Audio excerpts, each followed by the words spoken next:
Já se vê, senhorita, que o homem não vive mais que a 100ª parte de sua vida, e o resto o perde inutilmente. A enferma meditou um pouco, depois voltou a olhar seu companheiro e lhe perguntou: Você pode adivinhar o motivo da tristeza de Soad? Adivinhar, não. Deduzir, sim. Vamos a ver. Sua amiga é bela, simpática, inteligente e culta por acréscimo. Não é má sua saúde. Agora cabe perguntar: quais os motivos de seu sofrimento? Devem ser 2: o dinheiro ou o amor, ou os dois ao mesmo tempo. Donnie contemplava a jovem e via o efeito profundo que suas palavras lhe produziam. Ela parecia uma criança ante o funcionamento de certos jogos mecânicos desconhecidos para ela. Sua atitude lhe deu mais valor para continuar. Pois Soad deve haver perdido sua fortuna e, por consequência, seu amor. Estou equivocado? No princípio, a jovem não respondeu. Estava deveras assustada. Sua língua paralisou-se durante um momento. Depois disse com um tom sério e acre: Senhor, você me causa medo. E ao dizer isto, tomou novamente sua revista e, com pretexto de ler, interiorizou seu pensamento. Donnie pôs-se de pé, despedindo-se. Perdoa-me, senhorita, se lhe aborreci com minha conversa. Muito obrigado. Adeus. Ela levantou a cabeça, olhou Donnie como quem despertasse de um sonho e suplicou: Perdoa-me. Sou muito impulsiva e hipersensível. Rogo-lhe, volte a tomar assento. Gosto e me encanta sua maneira de falar e de pensar. Rogo-lhe, faça com que eu tenha mais confiança em você. E continuou: Eu lhe admiro porque me impressiona. Já lhe disse, minha soledade é pior que minha enfermidade. Olha esta gente.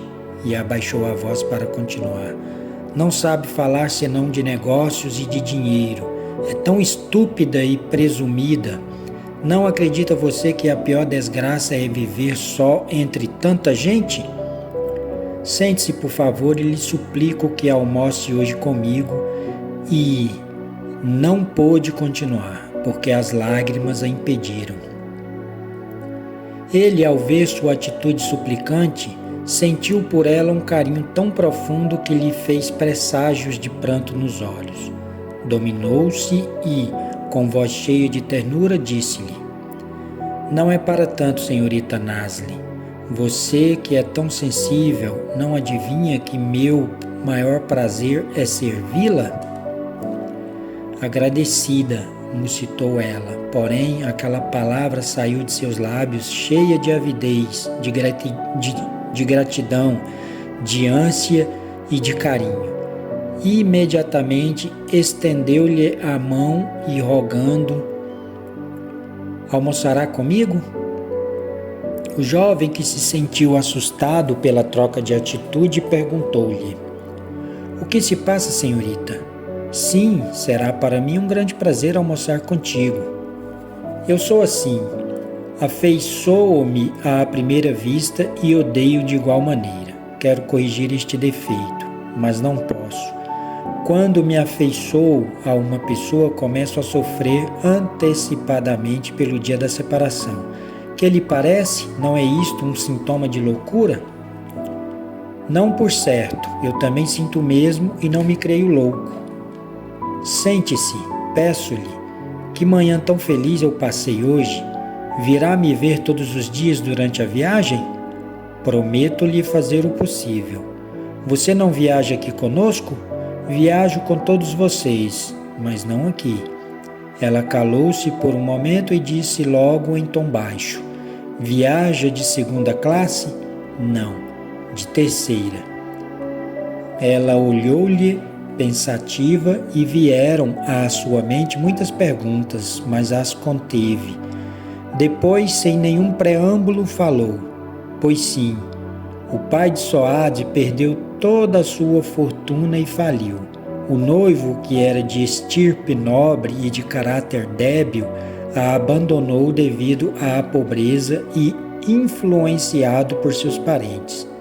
Você acertou nas deduções até no mais mínimo detalhe. Ao ter ficado órfã e desamparada, a chamei para que me acompanhasse, e somos como duas irmãs. Doni seguia o relato com todo o interesse e nada objetou. Ela, por sua vez, não quis continuar com o tema e perguntou: para onde você viaja? O jovem quis dar uma resposta brincalhona, mas teve temor de provocar outro ressentimento com ela e respondeu: vou à França. Creio que já somos amigos e você já sabe muita coisa de mim e de minha família, embora ainda ignore seu nome. O que pretende fazer na França? Pois não creio que você seja um comerciante viajando a negócios. Vejo que você também sabe adivinhar, disse ele para alegrá-la, pois vou estudar certas enfermidades psíquicas. Você é médico? Médico? Respondeu com mofa. Quem se pode intitular médico? Não basta ter uma autorização para subtrair parte da enfermidade. Não basta adormecer a dor. É necessário quitar o pecado da doença para se tornar médico curador. As palavras deixaram a jovem atônita. Não soube ela o que fazer de início.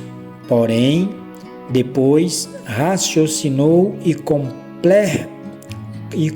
perplexidade exclamou: mas, por Alá, você é invulgar. Quem é você? Ele, em tom de amargura e brincadeira, disse: eu também creio-me assim. Quem sou eu? Eu não sei quem sou. Mas diga-me, por que a humanidade busca tanto conhecer o nome de uma pessoa para esquecê-lo tão depressa? E você, por que procura tanto ocultá-lo? Tem por acaso vergonha do seu nome ou é um fugitivo? Depois ela, reconsiderando por um momento, continuou: perdoa-me, doutor, não sei o que me passou. Você me inspirou tanta confiança como ninguém até hoje. Eu sou uma menina mimada e às vezes vou além dos limites. Você, como médico, saberá desculpar os caprichos dos enfermos e, sobretudo, de uma incurável. Ouça, senhorita Nasli, você está jogando com minhas emoções a seu gosto. O seu olhar chega até o mais íntimo do coração para descobrir suas fraquezas. Escuta-me, pois. Meus amigos me chamam Doni. Não professo nenhuma religião. Não quero ter pátria e nem pertenço a nenhum partido político.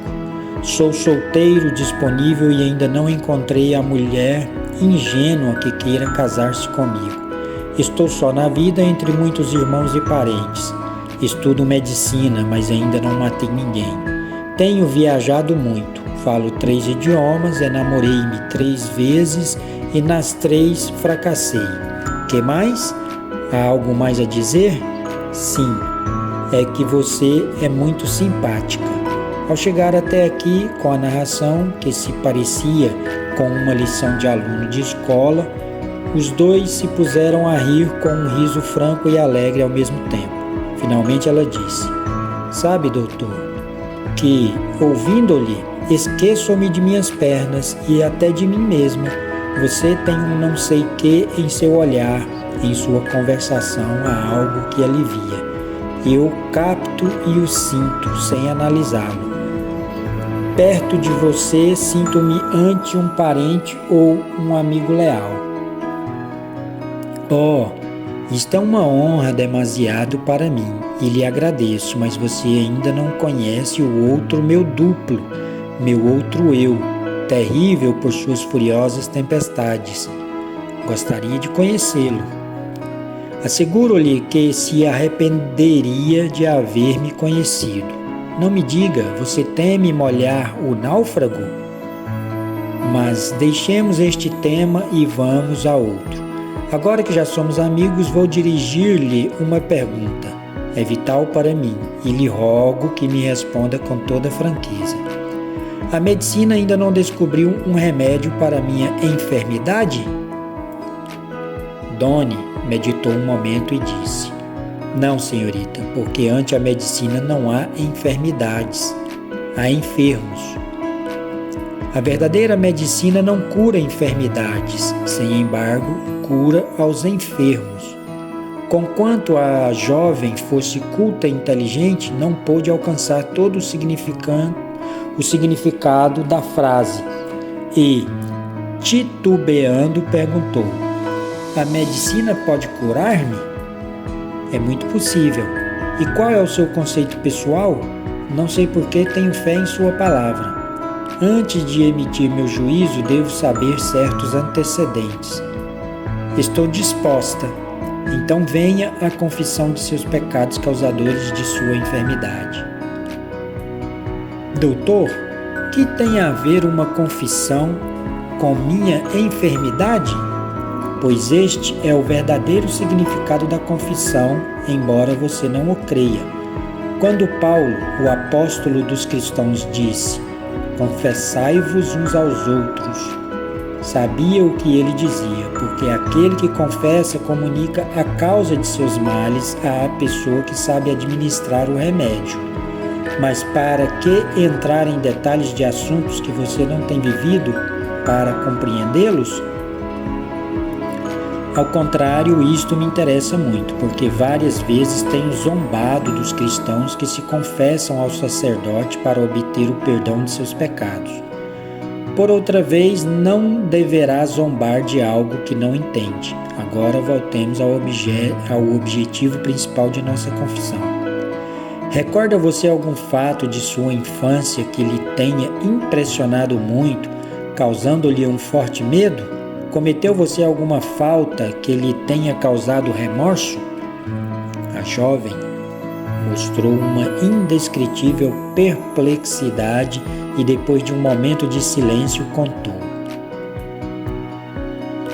Tinha 15 anos, ia ao colégio com minhas companheiras. Não era má, porém orgulhosa, presumida e atrevida. Talvez fosse pela influência, posição e riqueza de minha família. Gostava de fazer o que os outros não se atreviam a fazê-lo. Hoje posso julgar-me, dizendo que era a mais aloucada de minhas companheiras, as quais não me queriam e sim me temiam. Minhas professoras não se atreviam a repreender-me por medo de meu pai. Cometia muitas faltas com elas e com minhas condiscípulas, e depois me ria vangloriando-me de meus atos. Mas, para que estender este assunto? Vamos ao principal. Em meu caminho, em direção ao colégio, via, quando ia a pé, sentada no umbral de uma porta, uma velha cega e paralítica que pedia esmolas. Aquela mulher me era muito antipática pela sua sujeira e feiura. Desde que a vi pela primeira vez, lhe tomei aversão e repugnância. Sempre que passava perto dela, a ofendia com palavras duras e ferinas, até que Nasli calou-se por um momento, como que para reunir as recordações de sua memória. Até que um dia, ao passar perto dela, lhe insultei, e aqui calou-se novamente como se envergonhasse, mas logo continuou. Velha suja, bruxa, a pobre doente me disse: Vai-te, moça malcriada e cruel. Cega de cólera, colhi um punhado de areia e lhe joguei no rosto, enchendo-lhe os olhos de terra, e me detive um momento, algo arrependida, não pelo meu ato, senão por superstição. A velha, no princípio, procurou limpar os olhos com as mangas, depois levantou suas mãos para o céu e imprecou: Maldita sejas, oxalá tenha esta minha enfermidade, filha do adultério. Não sei o que se me passou naquele instante. tive um terror indescritível que penetrava até meus ossos. Senti como que uma corrente elétrica viajava por todo o meu corpo e uma frouxidão nas pernas. Quase caí no chão e me sustive na parede da casa. Quis gritar, porém não me saía a voz. Quis fugir desse lugar, mas estava como que cravada no chão. A mulher continuava falando, mas eu não entendia nada do que dizia. Quantos segundos ou minutos estive neste estado? Não o sei. A pouca gente que passava não reparou em mim.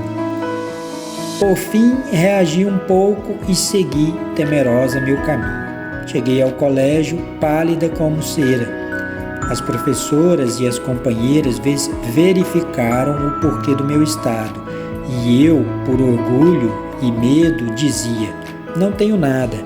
Enviaram um recado à minha família e me mandaram um carro para conduzir-me à minha casa. Estive 3 dias de cama com febre. Diversos médicos me examinaram e não atinaram com minha enfermidade. Tive que tomar os consagrados purgantes, panaceia da medicina, em seguida pílulas, poções e por último injeções. Cada vez que dormia sonhava que estava paralítica e tinha temor de dormir. Depois de 3 dias de apreensões em minha casa e depois de ter chamado médicos e muitos fabricantes de talismãs, cujo número se elevou a mais de 20, comecei a melhorar fisicamente, mas em minha alma estava aninhado o terror, esse terror que aniquila. 15 dias após recomecei meus estudos, porém eu já não era eu. Parecia-me que outro ser havia se metido em meu corpo. Transformei-me em uma criatura silenciosa, medrosa e fugia de minhas companheiras. O riso de ontem era como uma chicotada que me golpeava o rosto. Os médicos continuavam assistindo-me e não encontravam nenhuma enfermidade. Durante as férias e por prescrição médica, minha mãe levou-me ao Líbano, onde estive muito feliz durante 3 meses. No entanto, sonhava constantemente que era paralítica. Regressamos novamente ao Egito. Já estava bem.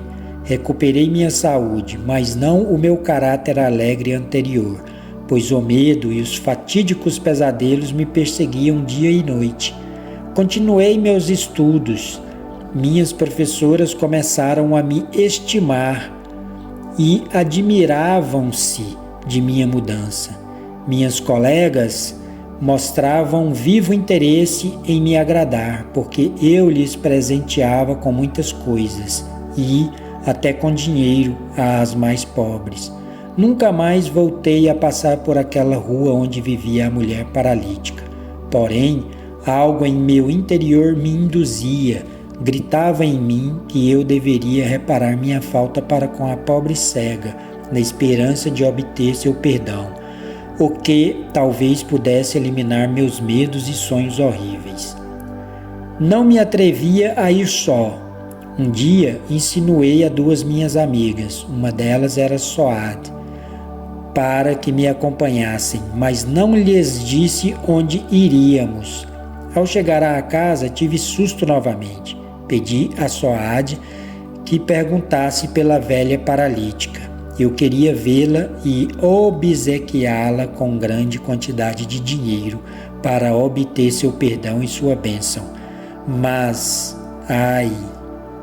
a velha havia morrido, deixando em meu coração e em minha mente sua implacável maldição. A jovem calou-se novamente, mas sua ânsia, seu temor e sua desesperação eram mais eloquentes que as palavras. O médico a olhava em silêncio, estudando todas as suas reações, como o químico estuda as reações das análises. Ela levantou seu olhar ao companheiro e perguntou: "Estou lhe cansando com minha história, não é verdade?" "Continua, por favor", suspirou e prosseguiu. 4 anos se passaram. Terminei meus estudos e já estava para me casar. Porém, Meus sonhos e o terror viviam em mim. Muitas vezes até eu mesma provocava a lembrança e me via paralítica, insensível e inútil em uma cadeira como esta. O meu estado era uma obsessão.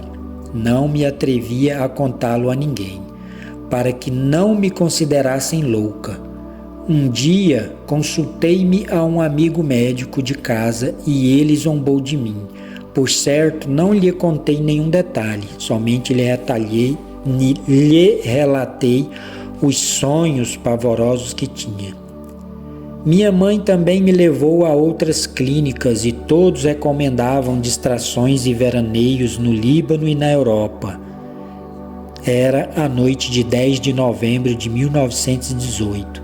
Fui me deitar mais triste do que de costume e, naquela noite, sonhei com a velha. Estava sentada em sua porta repetindo as maldições.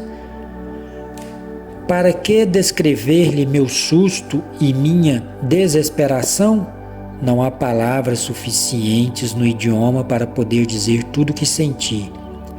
Despertei-me tremendo, não quis acordar minha mãe para não assustá-la. A noite pareceu-me eterna e que não ia ter fim. De manhã, minha mãe assustou-se ao ver-me tão pálida, quis chamar o doutor, no que a impedi, dizendo: quero ir distrair-me com Soade, isto me faz muito bem. Ela consentiu e me acompanhou de carro até a casa de minha amiga. Tínhamos que cruzar um pátio para subir ao apartamento de Soade, mas que vejo uma mulher anciã sentada em um carro como o meu. Não sei se era paralítica ou convalescente. O certo é que vi nela a velha cega. Sem dar-me conta do que fazia, dei um grito e desmaiei. Quando acordei, estava deitada em minha cama e paralítica de ambas as pernas. Médicos, curandeiros, charlatões e exorcistas desfilavam como caravanas ante minha vista. Todos ensaiavam seus métodos, cobravam altas somas e desapareciam conscientes de seu fracasso. Então, começávamos a ocupar os santos maometanos e cristãos, mas tudo foi inútil. Por fim, minha mãe optou em levar-me à Europa em busca de saúde. Esta é minha triste história, doutor. No princípio, quis suicidar-me, mas a esperança de curar-me triunfou sobre minha decisão. E por confiança sigo vivendo, se isto se pode chamar vida. Doni pensou um pouco e logo perguntou: sempre lhe perseguem os mesmos sonhos? Ao contrário, desde minha enfermidade perdi o medo e na maioria das vezes sonho que estou sã e andando. No rosto do jovem médico assomou um sorriso satisfatório. Em seguida disse: à noite, quando dorme, você troca de posição ou continua de um só lado?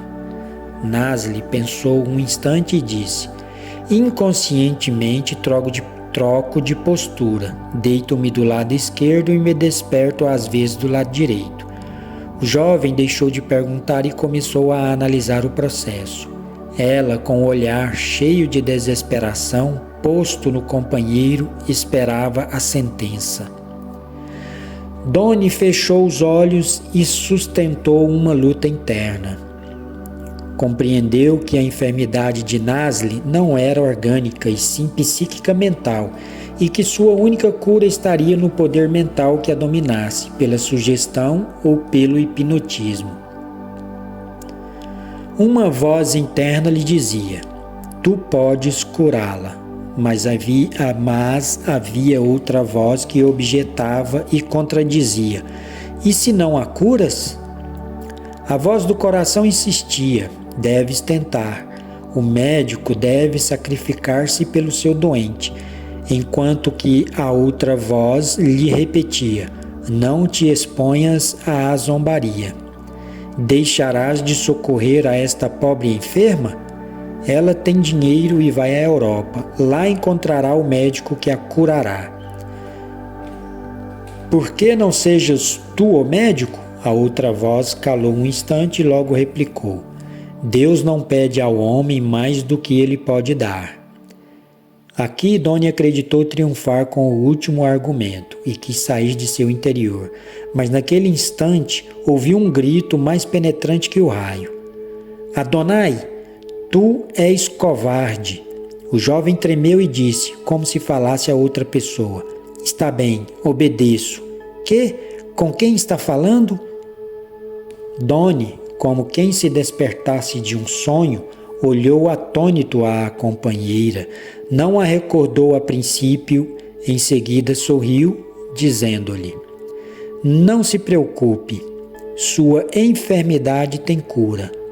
Nasli empalideceu-se ao escutar a notícia. Depois seus lábios tremeram. Quis dizer algo, mas não pôde e, chorando, expressou seu desespero. A campainha do barco chamou os viajantes para o almoço. A enferma levantou seus olhos cheios de lágrimas e perguntou a seu companheiro: Quando? Pronto. Tenho fé e será sã. Chegou Soad para conduzir sua companheira ao camarote. Nasli disse-lhe: Ordena outro almoço para o doutor.